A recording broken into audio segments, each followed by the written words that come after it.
How to fix Facebook lag on Android phone. Hello guys, in today's video I'm gonna show you how to fix Facebook lag on Android phone. First, then open settings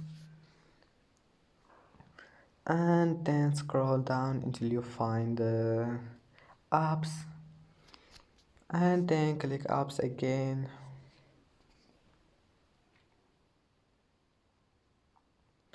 Now just find Facebook, click on it and then click force stop here and now click storage, and here we'll find clear cache. Click on it.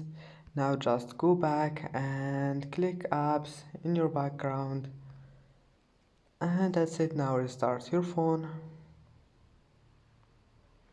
click restart, and that's it. That's how to fix Facebook lag on Android phone, and that's it for today's video. If you like this video, don't forget like and subscribe, and see you in the next video.